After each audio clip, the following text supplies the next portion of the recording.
Salut à tous et bienvenue sur ma chaîne Star Image dans laquelle je partage avec vous aujourd'hui comment utiliser Ibis Paint et cela de A à Z.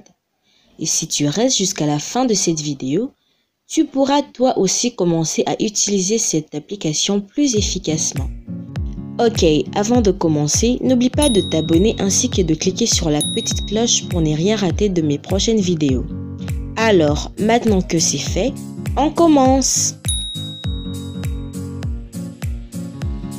Quand vous ouvrez Ibis Paint X pour la première fois, voici ce que vous voyez. Le tableau de bord. Vous avez ici vos projets récents et des options pour créer un nouveau dessin. Cliquez sur le bouton Plus en bas.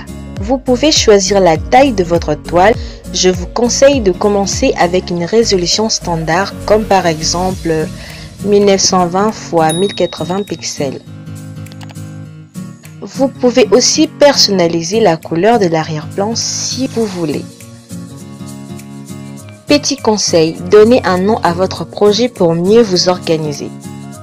Passons aux outils essentiels. Ici sur la côté gauche, vous avez tous les pinceaux. Cliquez dessus pour voir une énorme bibliothèque de pinceaux, allant des stylos basiques aux textures avancées. Cliquez sur l'icône du pinceau puis sur l'onglet personnaliser.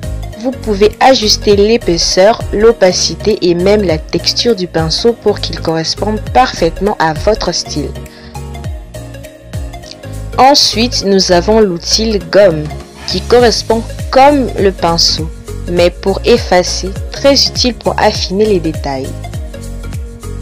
L'outil sélection est aussi super pratique pour déplacer, redimensionner ou modifier une partie de votre dessin. Vous pouvez zoomer sur votre dessin en pinçant l'écran avec deux doigts. Utilisez cette astuce pour travailler sur des petits détails. Les calques sont la clé pour créer des dessins bien organisés.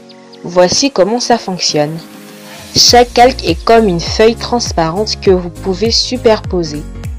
Pour ajouter un calque, cliquez sur l'icône plus ici. Vous pouvez changer l'ordre de calque en les glissant vers le haut ou le bas. Sur un calque, vous pouvez dessiner des contours et sur un autre, ajouter les couleurs. De façon, vous pouvez effacer ou modifier les couleurs sans toucher aux autres contours. Le mode comme multiplier ou écran permet d'ajouter des ombres et des lumières facilement. Essayez-les pour donner plus de profondeur à vos dessins. Astuce bonus, n'oubliez pas de renommer vos calques pour éviter de vous perdre dans un gros projet. Voici quelques astuces pour travailler plus rapidement. Utilisez les stabilisateurs dans le paramètre du pinceau pour obtenir des traits plus fluides, surtout si vous dessinez à main levée. Essayez l'outil remplissage pour colorier rapidement de grandes zones. Utilisez les raccourcis comme annuler en tapotant 2 fois avec 2 doigts sur l'écran. Vous pouvez aussi ajouter des effets comme des flous ou des textures en cliquant sur le filtre dans le menu des calques. N'oubliez pas d'enregistrer régulièrement, cliquez sur exporter pour sauvegarder votre dessin en haute qualité ou en format PSD si vous voulez la retoucher sur un autre logiciel. Pour finir, voici quelques conseils pour vous améliorer en utilisant Ibis Paint X. 1. Expérimentez avec différents pinceaux et textures pour trouver votre style. 2.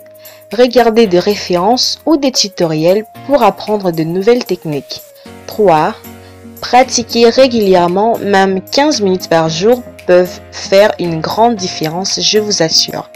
Ça, c'est une motivation. Et surtout, amusez-vous bien, le dessin numérique est un excellent moyen de laisser libre cours à notre imagination. Enfin, merci d'avoir regardé cette vidéo jusqu'au bout. J'espère que ce tutoriel Ibis Paint X vous a été utile et vous donnera enfin de créer de superbes œuvres. Si vous avez des questions ou des astuces à partager, laissez-les en commentaire. N'oubliez pas de liker cette vidéo, de vous abonner à ma chaîne Star Image et d'activer la cloche de notification pour ne rien rater.